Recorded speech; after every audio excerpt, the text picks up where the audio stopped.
Hi guys, so I'm Izzatul Karnisa binti Maslan, and today I'm going to share with you guys this mind map of chapter 6, distribution system. So what is distribution system? So distribution system is a part of power system which distributes electric power from substation to the consumer.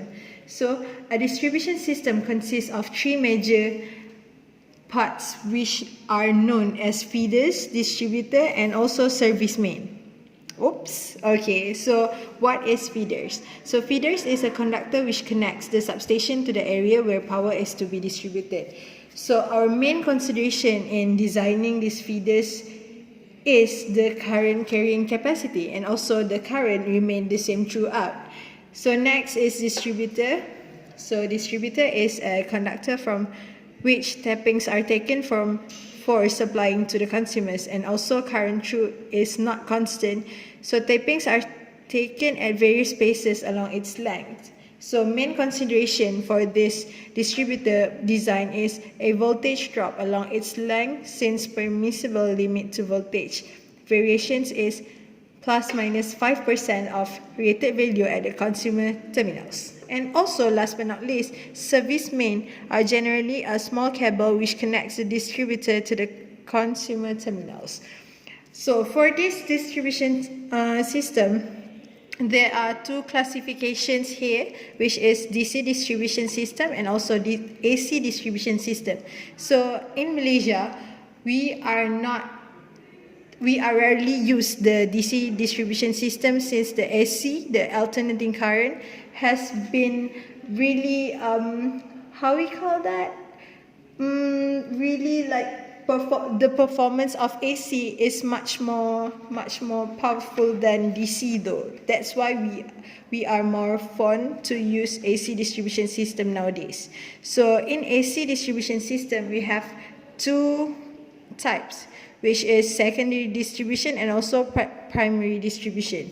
So from primary distribution system, a portion of power network between the distribution substation and utilization transformers, and it is a three-phase and also three-wire system.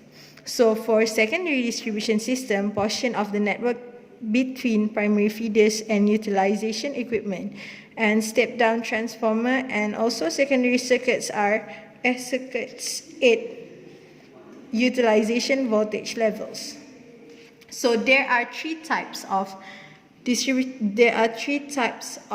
feeder system, which is radial feeder systems, ring or loop feeder system, and also interconnected or network distribution system. So I'm going to talk about it one by one. So the first one is radial feeder system. So the diagram looks like this.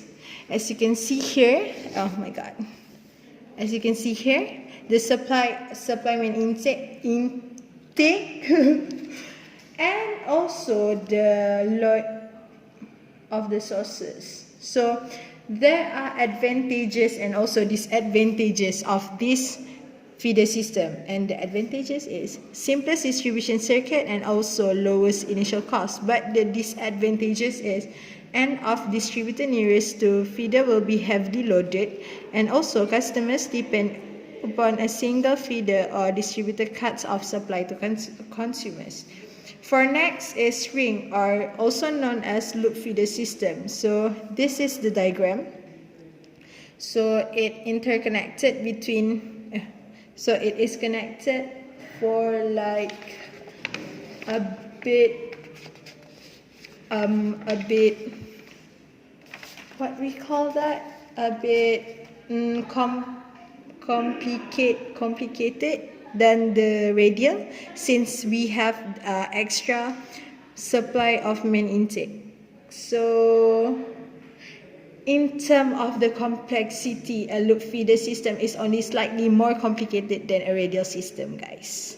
So the advantages of this feeder system is less voltage fluctuations at consumers' terminals, and also more reliable distributor fed by two feeders.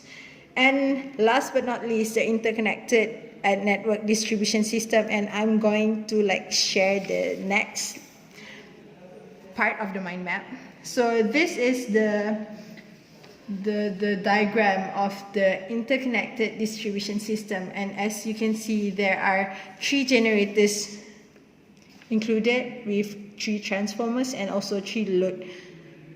So this system are not connected. Each can be operated independently and at its own frequency, and a disturbance on one does not affect the others. So the advantage, of course, it has most advantages from any network distribution system.